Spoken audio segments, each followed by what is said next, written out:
election processes, operations, anything like that. That'll be there to help you and, of course, help the people that consume your websites, your publications at all. So today we have a number of people that are joining us. To my left, I have Chairman Bill Gates, Chairman of the Board of Supervisors. I have Recorder Stephen Richer, who brought props today. And then I have Scott Jarrett. He is one of our election directors, co-director. And then I have Ray Valenzuela. And I have Janine Petty here as well. Janine is the voter registration director. So if we have any questions she can answer, we'll certainly be doing that. So the chairman and recorder, they have some opening remarks to provide today. They will be followed by Scott Jarrett to make you aware of upcoming deadlines that are important for voters to know and for you to know. And Recorder Richard is going to talk about early voting and perhaps clear up some misconceptions that are out there about early voting. Then we're going to get to some questions and answers. So because we're in this space, we're also streaming this to YouTube today for anybody that isn't able to join us. We have Jesse here who has a microphone, so people on the stream can hear your question.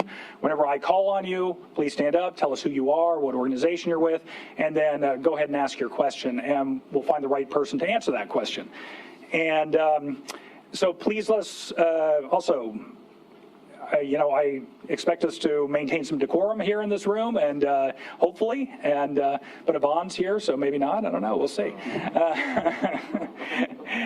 If you have data questions, something that's way more detailed that we have to get back to you on, Megan's here, Matt's here, I'm here. We'll do our best to get back to you as soon as we can by phone call or email as well to accommodate you. So with that, I'd like Chairman Bill Gates to please come up and say a few words.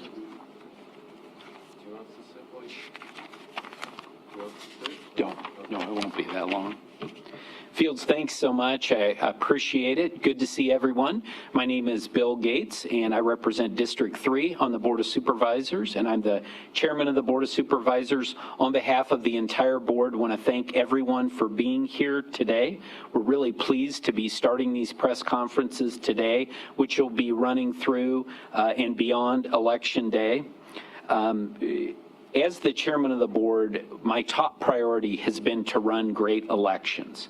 And we know that we are just one part of the equation on the Board of Supervisors. This is truly a partnership. So we're partnered with the recorder, Stephen Richer, our co-elections directors, all the elections workers, our volunteers, and importantly, the political parties.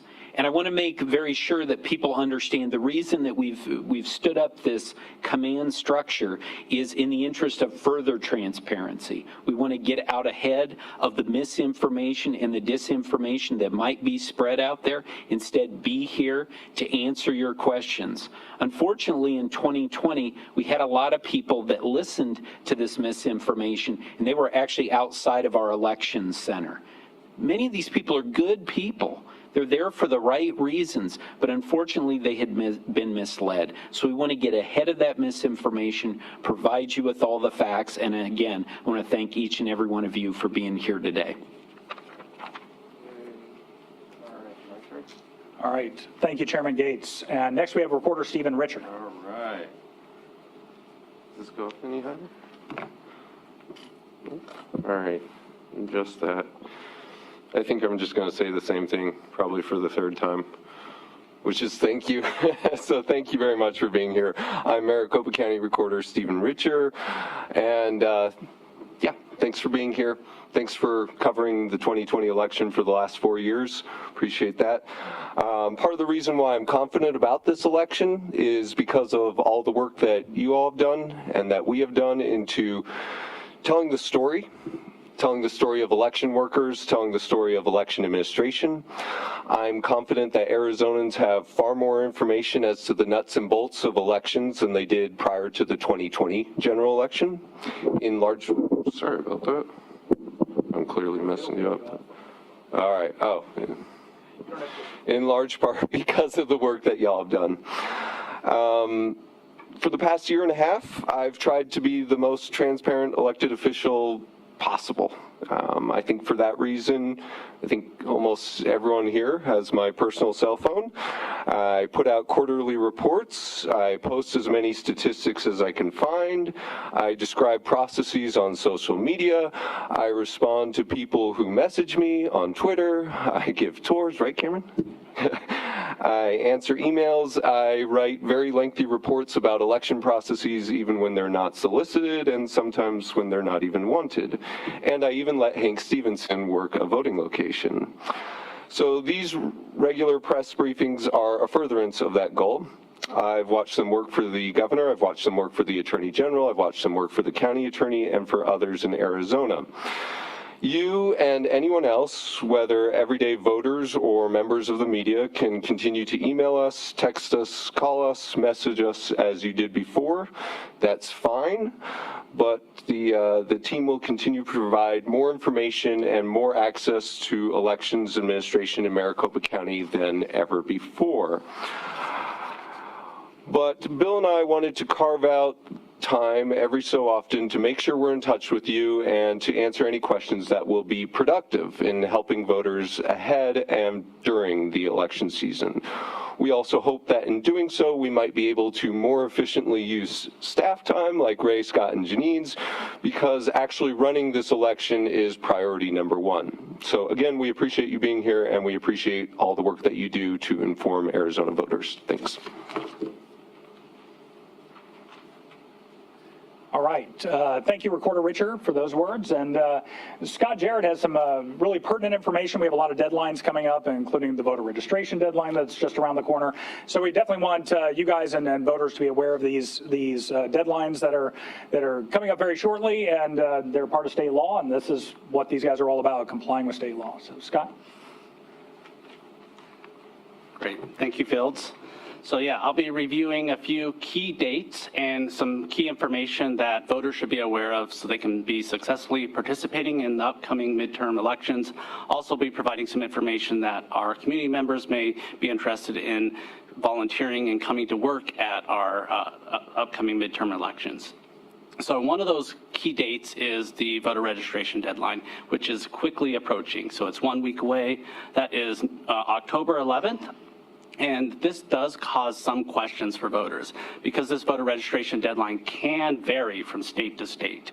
So one of the things that, and especially when you couple that with Maricopa County, we're one of the fastest growing counties, have been for the last few years. So voters will have those questions about when do they register to vote. So that is October 11th. And the easiest way for voters to register is to go to servicearizona.com.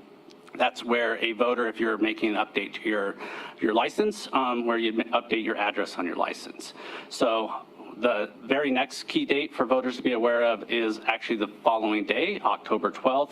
We'll be mailing out 1.9 million early ballots to those voters that are signed up on the active early voting list, or those voters that made a one-time request for their early ballot.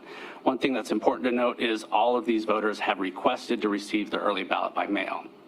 Now, it's not too late for you to request that early ballot. That deadline is October 21st, or sorry, October 28th, for you to make that final request for an early ballot. We will also be allowing voters to participate on the very first day of early voting, even if you haven't requested that, because we'll be opening up our vote centers on October 12th as well. So similar to the 2020 election cycle and our more recent August primary election, we'll be offering a vote center model. What that means is voters can choose from any one of our voting locations, not assigned a individual precinct, and we'll be using a phased opening. So our first phase will be opening 12 vote centers on October 12th. Our second phase will be about 2 weeks later, where we'll have about 56 voting locations open on October 28th. The third phase will be the day before Election Day, November 7th, that Monday, where we'll have 128 voting locations open or vote centers open. And then the last phase will be on Election Day itself, November 8th, where we'll have 223 voting locations open. So all of these locations are posted on our website currently, locations.maricopa.vote. You can download a complete list with the entire schedule via an Excel document, or you can use our searchable dashboard. You can enter your address in, whether that's your home address, your work address, find a location that's convenient for you, and you can search by city or town or even the shortest wait time. So a lot of great information, and again, that's locations.maricopa.vote. Another critical piece of information for voters to be aware of is this will be one of the longest ballots in Maricopa County's history. So, and the reason that is the number of contests. So on average, voters will have 80 contests or more to vote. The residents of Mesa that actually overlap some of the Tempe school districts, they'll have the longest ballot. So in the Sheffield precinct, 87 contests will be on their ballot. So one of the things that we're doing to inform voters and help them prepare is we send out a sample ballot. So on October 21st, we'll send out a sample ballot to all those non-early ballot requesters or those households. But voters don't need to wait. They can go to beballotready.vote. That's a personalized dashboard. If you've been driving in your car, you've watched any TV lately, or even if you've gone to a movie, you're probably seeing our ads directing voters to beballotready.vote. They can log into that, find out and check their voter registration status.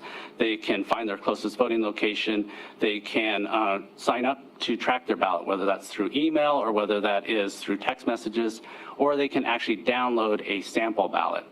And then they can use that sample ballot to prepare, whether they're voting from their kitchen table or they're going to vote in any one of our in-person vote centers. So turning to our recruitment efforts, one more slide. All right, so elections are a community effort. We cannot do this with the entire team of members from our community coming to work, whether that is people coming to work in our warehouse, or drivers, or coming to work as early ballot processing board members, where they're separating that affidavit envelope from the ballot from the affidavit envelope, creating that secret ballot.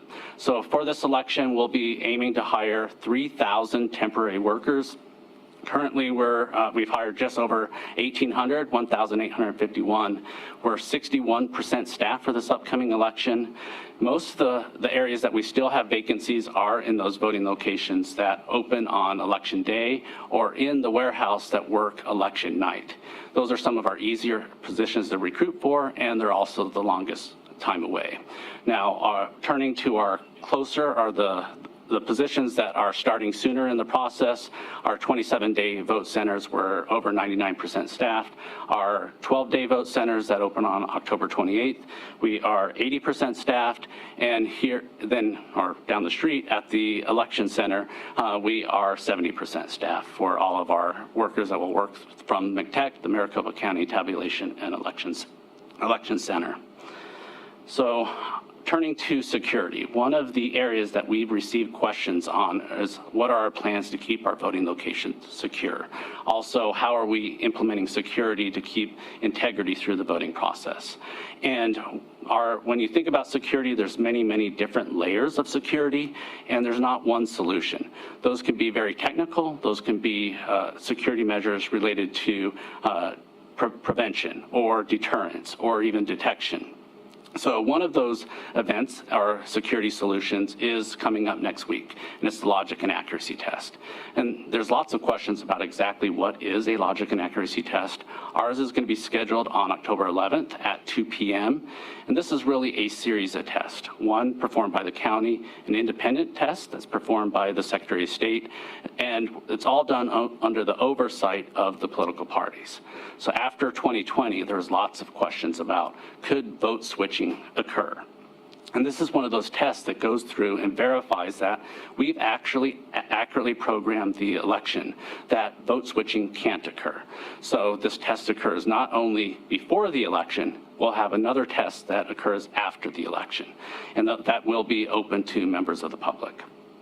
Another area of security is partnering with our law enforcement professionals, whether that's at the federal, state, or local level. So when we have in-person voting occurring, we will have the Maricopa County Sheriff's Office within our election center, our election command center. We also invite the Arizona Counterterrorism and Information Center into that command center. The sheriff's office will have personnel that will be deployed throughout the county that can respond to any issues that we may encounter through the election process, but they only respond once asked and once we call them and ask them to respond. We'll also have additional security within the election center as soon as we mail out ballots, and then we'll also have roaming patrols around the Maricopa County Election Center. But elections are not just security, technical controls, they're also a human element of this. And when you're talking about integrity, and some of that is the responsibility of all of us, and it's to seek out accurate information and reliable information from trusted sources. And what are those trusted sources? That's at the federal level, that's the U.S. Elections Assistance Commission. At the state level, that's the Secretary of State's office, or the Clean Elections. At the county level, that's Maricopa County, and the Maricopa County's website, the Recorder's Office website, or the Elections Department's website. So we have lots of information that voters can seek out about how we administer elections. One of those documents you can find on maricopa.vote are our election plans. Those are approved by the Board of Supervisors back in May. Pages and pages of details of how we are going to administer this election. We've also been combating disinformation. So hundreds of myths or inaccuracies about the elections process. We've created a justthefacts.vote website where you can find information that debunks those inaccuracies. We also have a newsletter that you can sign up for, a Just the Facts newsletter that talks about the nuts and bolts of the elections process. But really, it's if you have questions, if you're skeptical of the process, we actually encourage you to get involved. Come figure out and learn how we do elections, right? And there's no better way for you to learn than to actually come work an election cycle. Some of the things that you will find out, you'll find out that you're working alongside members of your community. You're going to find that we have political party representation from the complete spectrum, whether that's Republicans, Democrats, Independents, Party Not Declared, Libertarians, all working alongside you. You're going to find that we have checks and balances throughout the entire process, whether those checks and balances are very detailed chain of custody records, whether they are tamper-evident seals, whether they are serialized port blockers that we put into USB ports so people can't enter a nefarious device into those items, whether that is a highly secure room that requires 2 people to be in it all the time, or that live video streaming that you're working under cameras throughout the entire election cycle. Lots of different checks and balances. And what I hope is that once you come work for us, you'll be able to take away and have confidence in our election cycle because of all that, how we fortified our election processes with all those checks and balances. And lastly, I'd hope that you have a very, very rewarding experience working alongside members of the community to serve Maricopa County voters. So with that, turn it over to Fields. All right. So there was a lot in there. So I'm sure you have questions about that. We'll get back to the questions in just a second. I know Recorder Richard has a few things he wants to talk about, the early voting list, the ballots that are going to go out starting next week, that sort of thing. So Recorder Richard. Fantastic. All right. So I think we're going to talk about a lot of things over the next few weeks with all of you, but today we're going to talk about early voting. Yay, hopefully everyone recognizes these. Most of you have become very familiar with Arizona's early voting rules. We've been doing it successfully since 1992. It hasn't changed that much over the last 30 years. It works. But there are 4 things I want to note for all of y'all, and then there are 4 things that I would ask you guys to maybe share with the public or for any members of the public who are watching, just as reminders. So first, regarding the active early voting list. So this is what we used to call the permanent early voting list, but then legislation was passed that made it the active early voting list. As to the difference of that hasn't come into play yet, so we're not going to touch on that one.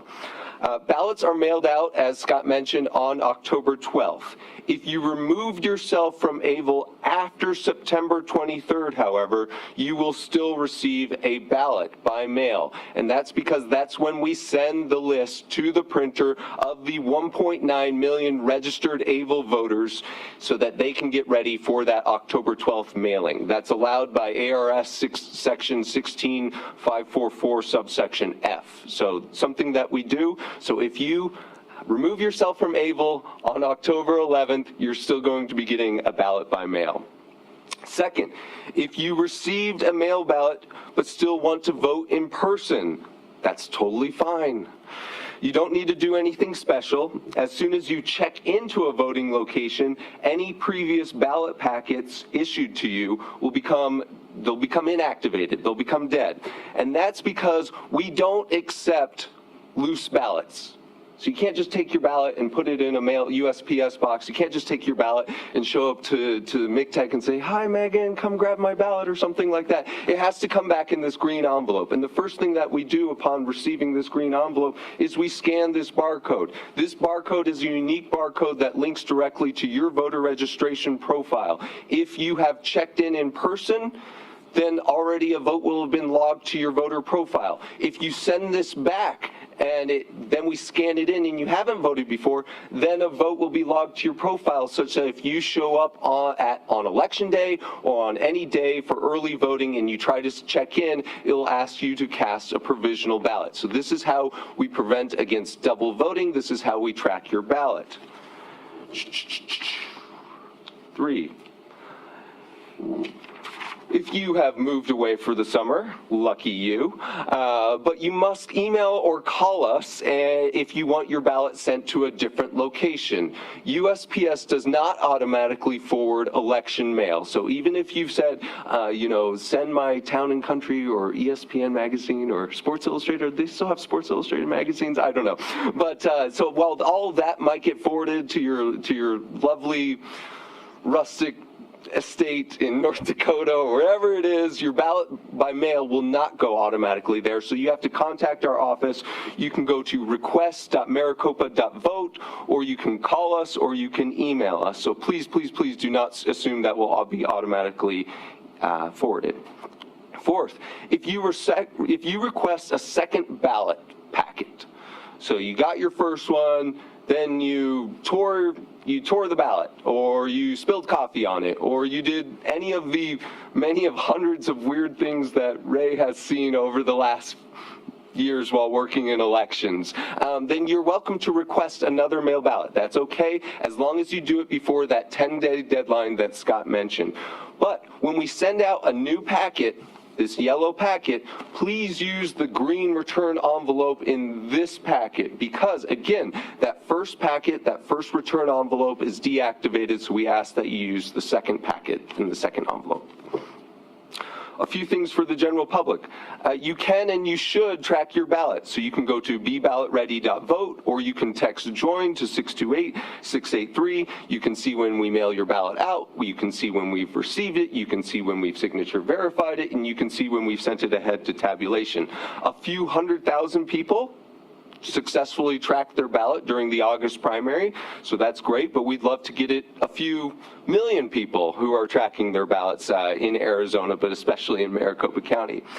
Second, if you receive a ballot packet for somebody who is no longer at your address, please don't just say, don't just leave it on your kitchen counter, don't just throw it away, but if you'll notice that on these yellow ballot packets that come to you in the mail, there's a box right here, and you can check that box, and then you can put it back in any mail deposit box, any USPS box, and then it'll send back to us, and we can begin the process for moving the person to inactive status. The MDRA process is what I was going for. We cannot remove you automatically. We cannot remove you just because somebody told us that your kid moved to Colorado. We can't automatically remove you because all of a sudden you registered a new Netflix account in California or something like that. So please help us do this. We're very proud of the list maintenance that we have done over the last year and a half. We hope that our lists are more accurate than ever before, but this is a way to continue that process, and we appreciate your partnership with it. Third, this is a general election. Republicans, Democrats, Libertarians, and Independents will not have different ballots because of their party affiliation, but there are still over 12,000 different ballot styles for the general election. Think of all the overlapping school districts, water districts, legislative districts, congressional districts, and so on and so forth. So you might not be voting on the same exact stuff as somebody who lives 5 minutes down the road from you. That is not a problem. Fourth, ballot ordering. Republicans will appear above Democrats in partisan races. This is because, as dictated in state law, in 2018, Governor Doug Ducey, a Republican, got more votes in Maricopa County than did his Democratic opponent, and that is the rules by which we use for partisan races ordering in the November general election. Therefore, according to state law, partisan races, Republican candidates will be listed first. All right, and that's it. So now back to Fields. All right. Well, thank you, Recorder Richard. A lot of information there, a lot of good information, especially for early voting, which we know 80 or 90% of our folks use here in Maricopa County. So before we go to questions, I just wanted to mention, if you're with a Spanish language television station or you need the answer in Spanish, Selena is here. There she is. And she can translate for you on the spot, or if you would like something in Spanish for your television station afterwards, we can certainly make her available, talk a little bit about what the folks have talked about up here. So let me know if you prefer the answer in Spanish when you ask the question, okay? So with that, does anybody have any questions? All right, we'll start with Mark. I saw your hand first. I guess this is for Commissioner Gates. Earlier you said you're working with the Democratic and Republican parties to hopefully have a smooth election. I'm curious as to the relationship of the Republican Party and how they have worked with the county, with the elections department, to try to make sure this is not a repeat of 2020. All right, a question for Chairman of the Board of Supervisors, Bill Gates. Yeah, well, thank you for that question. Yeah, I did mention that this is really a partnership running these elections with the political parties. And so far in 2022, it's been no different. Again, this is Maricopa County.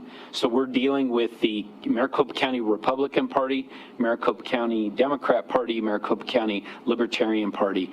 And again, the relationships have been very good partnerships. We are grateful for the county chairs of all those organizations. And so if you're hearing something to the contrary as it relates to the work that we're doing with the county parties, that's not accurate. That's certainly not my perspective on this. So just to be clear, the state, we're not dealing with the state party. It's primarily the county party. And Chairwoman Nyland has been great, as well as the chairs of the other two parties. Thank you, Chairman Gates. Next question. Sasha? I'm wondering, thank you. For the benefit of the YouTube crowd. Thank you. We've seen a lot of misinformation around pens in the past. What pens are you guys using for the general? We're using fast-drying felt tip pens. Specifically, are you using the Pentel again? We're using a paper-made pen. Okay. Is that the same one used in the last election?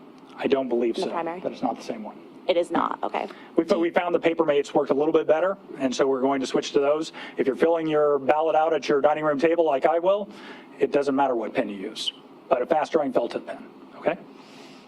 Next question. Yvonne?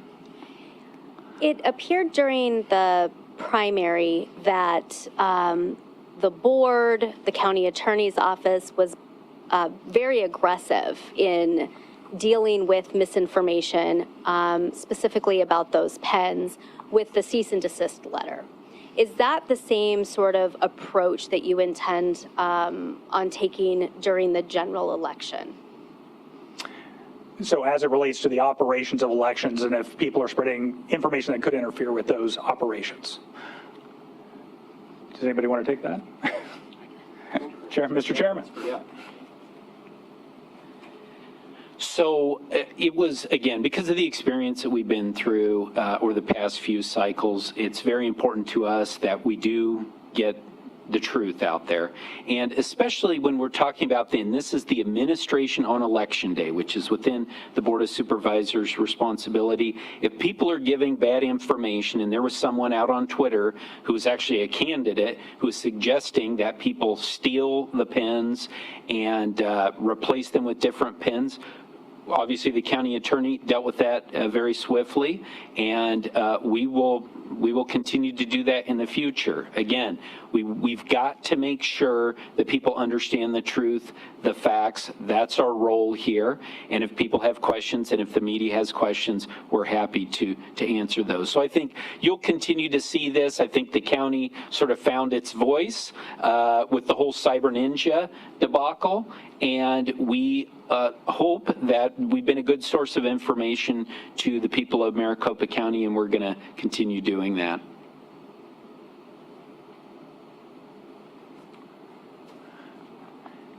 Yvonne, does that answer your question? All right, very good. And please let us know who you are and what organization you're with whenever you ask a question. Marnie McKim, ABC 15. Clarification on the early ballot. So you marked it, you put it back in its green envelope. Can you drop it off at the polling center? And number two, what is the time, day of voting? Does it mean postmarked by that day, or 7 p.m. it has to be in the hands on the day of the polls? I think Recorder Richard is going to take these questions. Did you hear both questions? Fantastic. No, but I missed your name. Oh, Marty. All right. Fantastic. Thank you. So we are a receipt state, which means we have to have it by 7 p.m. We've not postmarked. There are some states where you just have to have mailed it on election day, but we have to have it in our possession by 7 p.m., which is why we recommend, if you're going to send it back through the United States Post Office, that you give it at least 7 days advance start, 7 days prior to the election. That will guarantee that it will get into our possession. But of course, to circle back on the tracking, 628-683 join, so we certainly recommend that such that you can have the confidence in the process.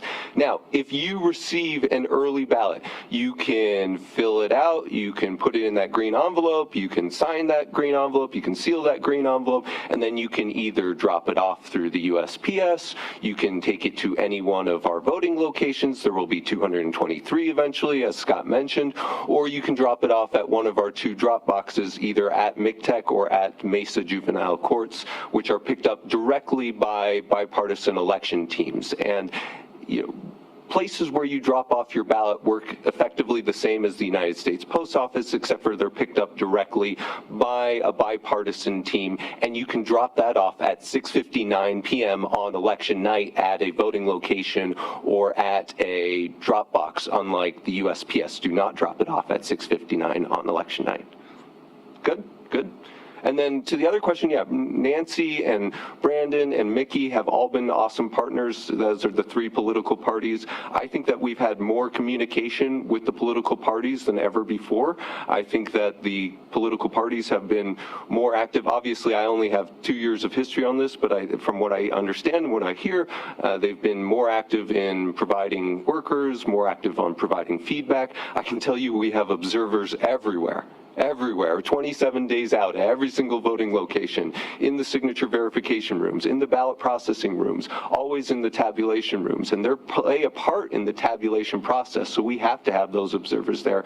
And we're lucky that we have 3 very attentive, assiduous political party chair people.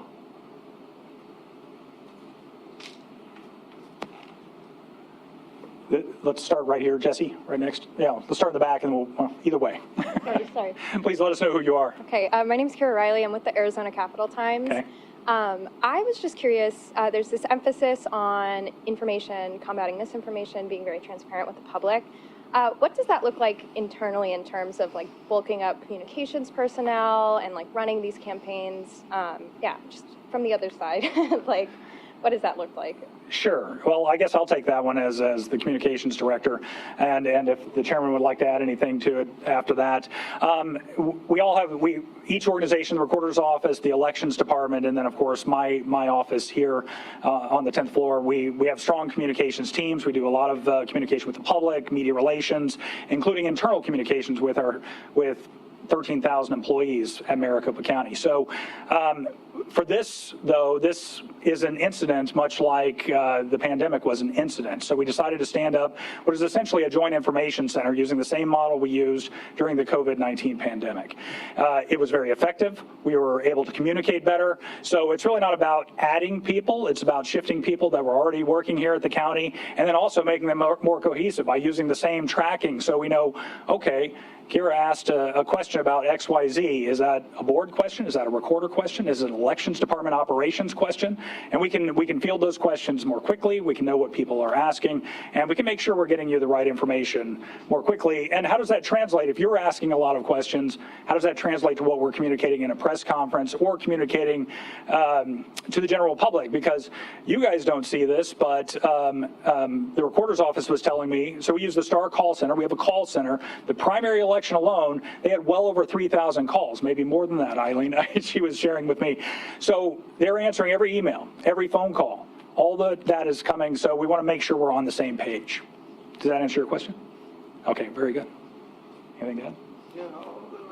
So for the primary, real quick, we had 17,000 emails from voters, and we responded in under 30 minutes if they were sent during the business day. On the election day, those calls do go to our elections call center, the STAR call center, and the average wait time was under 8 minutes. We're actually in the process of onboarding our temporary call center workers for the STAR election center, and we'll continue to hopefully do a really good job with the emails. And if there's misinformation out there, if you want to send it our way, we would appreciate that. We try to hunt down as much of this as we can, and we try to respond to it because we think it's very important that accurate information be out there and that we correct the record, which we have done many a time, but we can't let it be debilitating, and our first and foremost objective is to run the operation and make sure that everyone can vote. Stephanie Bennett with Fox 10. I have a couple questions. What's the latest statistic of early ballots? You said it's 80 to 90% of the voting population? Or Was it 77% in the primary? 77% are on the active early voting list. Yeah, 77% of voters on the active early voting list. Sorry, I was estimating there. no problem. Sounds good. And then just my second question, when will the logic and accuracy tests be held on the machines? Scott? So that will be on October 11th at 2 p.m. in the afternoon. And do you want to speak to maybe why the 77% versus the 85%? I think it depends on election. So Recorder mentioned that we have 77% of our voters signed up on the active early voting list. So those are those voters that will receive a ballot automatically through the mail. But we could have 85% vote early. So those would be people that make a one-time request post us mailing out those active early ballots, or those ballots to the active early voters, or those voters that vote in person early. So that would then get us up to that 85% that we had in the August primary. In the November 2020 general election, it was 91%.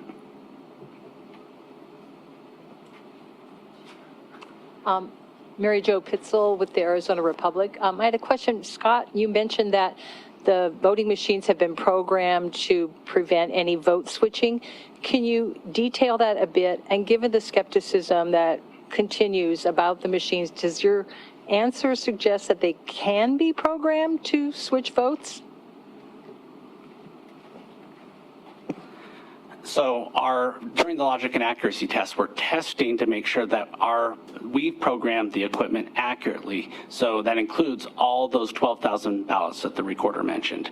So, and what we will do through that logic and accuracy test is we're going to test thousands of ballots. For this election, I believe it's over 13,000 different ballots every single rotation, right? So the recorder mentioned within those contests that they'll rotate. So every single rotation to make sure that those ballots will be accurately tabulated on our equipment.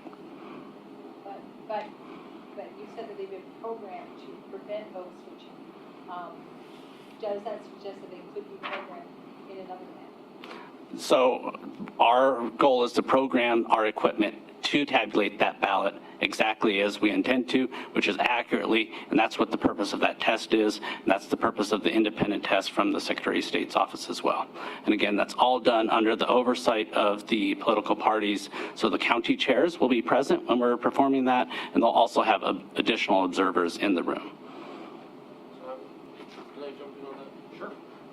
So programming. So here we have a test ballot. It says Barry Goldwater, whom I voted for, obviously, Rose Mofford, Carl Hayden, and Lori Piesua. And so when it's programmed, it doesn't read Barry Goldwater. It reads along the alignment of this mark, such that it knows that that is a vote that would be assigned for Barry Goldwater. And so that's what we mean by when we say the programming. But these are tested with the logic and accuracy test, both before and then after, just to make sure that nothing happened during the election process. And then remember that this is in addition to the hand count audit of a statistically significant number of ballots that are randomly selected, not by us, but by the political parties, and then hand counted, not by us, but by political party designees to make sure that matches. These are the same tabulation machines that we used for the August primary. It matched, everything worked out, everything was perfect, everyone was happy. We'll do that again. Give me a second, Jen. So I think the bottom line is, Mary Jo, to answer your question, we're talking about testing the equipment to make sure the programming is sound and that it's reading the correct dot in the correct way, right? And you had asked, could it be programmed some other way? Not by us. That's not how it works. It is programmed to read the dots in a certain way, then that's what the logic and accuracy test confirms. Does that make sense? Okay. And Jen, we know who you are, but please say your name. Hi, Jen Fifield with VoteBeat. I have like a three-part question. Do you have the confirmed list for poll watchers in each location yet with the political parties? Do you have more interest this election than prior elections? And then have you changed the rules for them at all once they get inside the polling place? Scott? So the political parties will submit a list of the observers that will come observe within our ballot tabulation center. So that's the only requirement that we provide them to provide a pre-list for. And that list has not been provided by any of the political parties at this point in time. So we do establish guidelines for them when they're observing at our voting locations. And those are consistent with what we had in 2020, as well as in our August primary and what we'll be using for this general election. All of those guidelines really follow what the Elections Procedures Manual sets out within the Secretary of State's office. So you haven't changed how they, log in and log out? You haven't changed anything about where they stand or, anything about the security at place to watch them or to monitor them? So in the August primary, we did ask that they sign-in log. Prior to that, they were signing in, and our poll workers were calling that back into our hotline. So, and then during the COVID-19, we asked that they keep a minimum distance of 6 feet for physical distancing. Now, they just need to make sure that they're not interfering with the voting process, right, or intimidating a voter as they're participating. So they're not allowed within any place that a voter would be completing their ballot, so near the voting booths, or standing right over a voter as they're checking in during the voting process. Hi, Cameron Arcan with Red State. This is a question for Recorder Richer. In regards to, you guys mentioned you're doing the logic and accuracy test, and that's going to be open to the public. What methods are you guys using to outreach to communities so that way they're aware that this is going to be open to the public, particularly people who were skeptical of the previous elections results? And what other ways are you guys trying to include those people in the process to inform them and make outreach to those members of the general public? I think this is sort of an everyone question. But, we'll let you start. I mean, we're counting on a really, really good article from Red State. So if you could help us out there. No, we're doing lots of stuff like this, but we communicate through all the means that Scott and Bill had mentioned previously, whether it's through our newsletter, whether it's through our social media accounts. I know I still send emails out to my personal distribution list. I put stuff to my personal social media. We have a robust community engagement team that has gone out to different locations, whether it's political LDs or whether it's Mesa Community College or events such as that. We have a deputy registrar program that now boasts about 1,000 certified deputy registrars, who are people who have committed to learning about the voter registration process and then are engaged on in continuing education about elections, and we've been doing classes like that, and we make mention of the tabulation process during those meetings, but also of the logic and accuracy test. And then I actually just this morning gave a tour to some Republican precinct committee people in it's the new Tempe, the old LD 18. And so we're doing lots of stuff to that effect. And if you have questions, ask us. We want this process to be as open as humanly possible.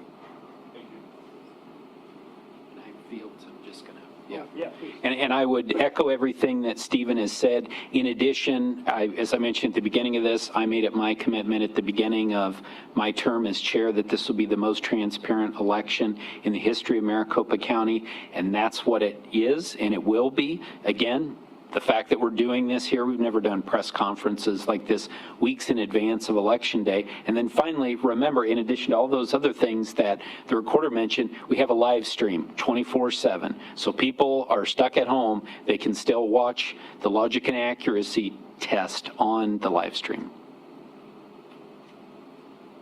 And the political parties sign off on the logic and accuracy test, too. So, Jen, did you have your hand up as well? So, Sasha, let's go Sasha, Yvonne, and then back to Jen, okay? Hi, Sasha Hupko with the Arizona Republic again. I'm wondering, we talked a lot about security, and we talked a lot about, law enforcement involvement in that.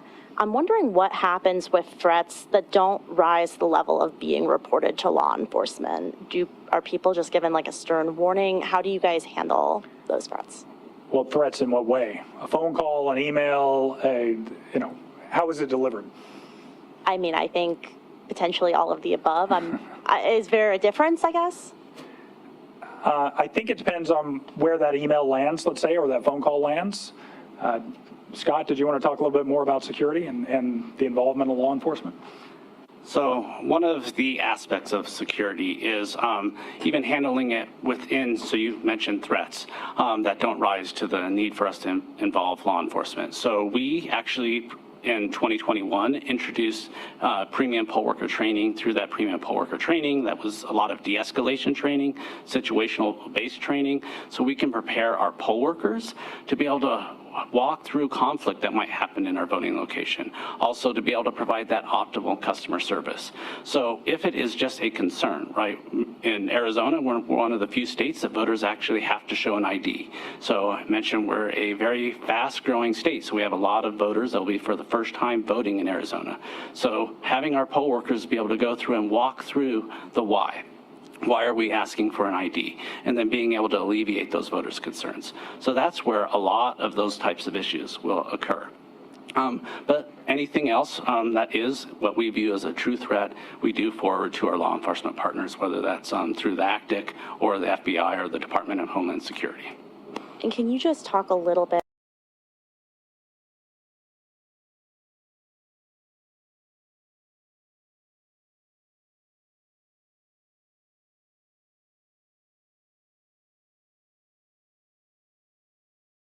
Chairman Gates? Yeah, I guess, again, I think we're not going to, get involved in hair splitting on this. We're not law enforcement.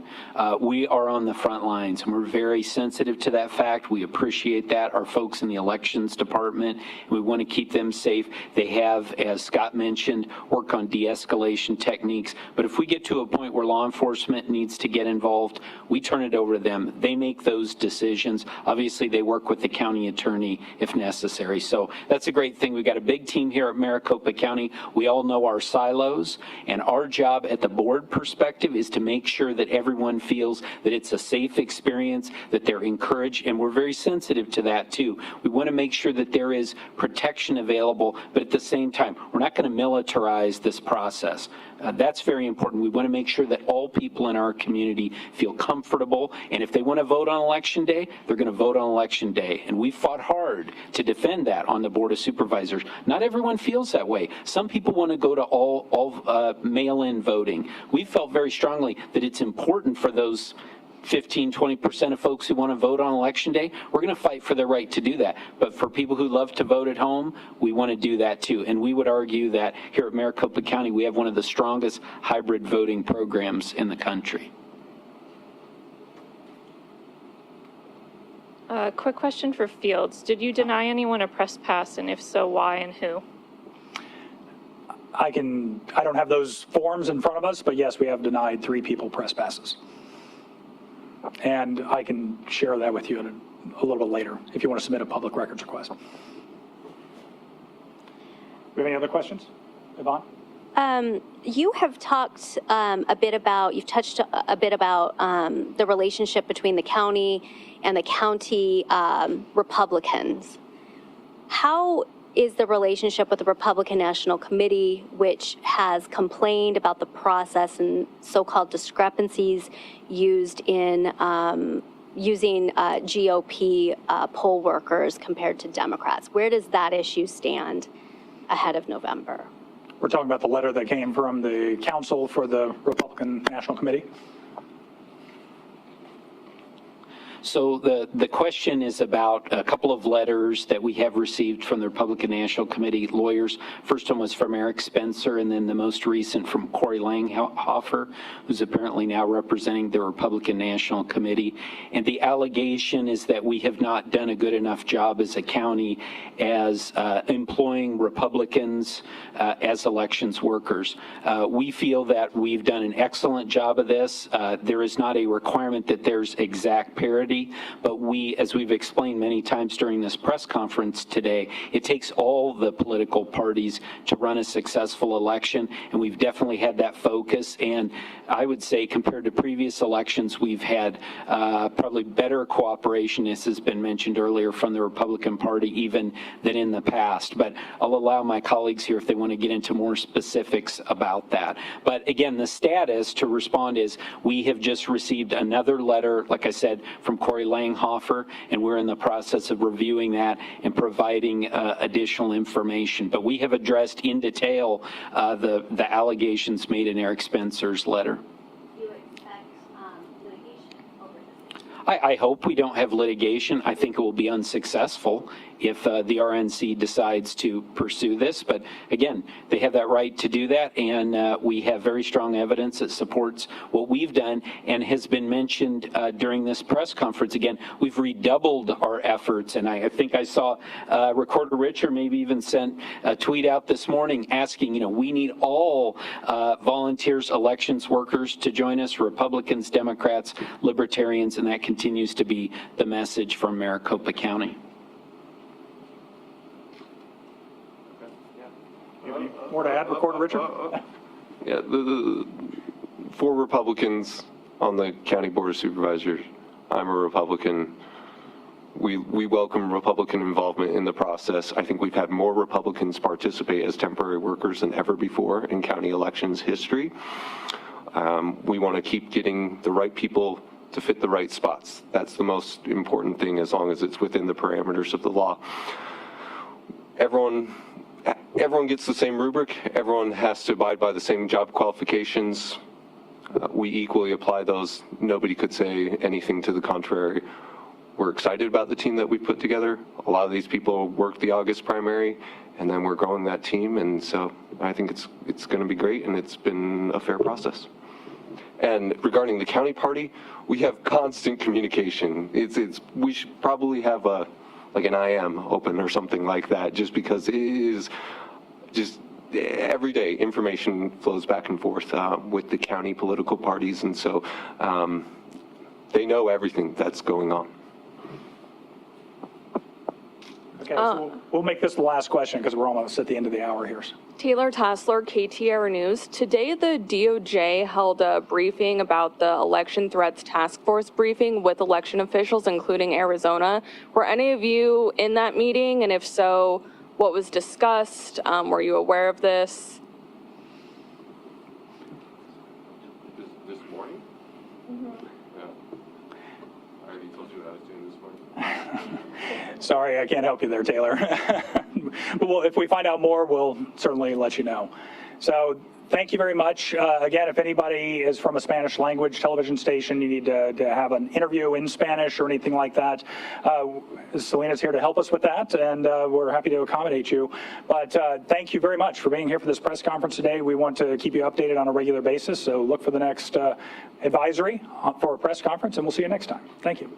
And if you have really challenging early voting questions, I'm able to answer the easier ones. But Ray's here for your really challenging ones later.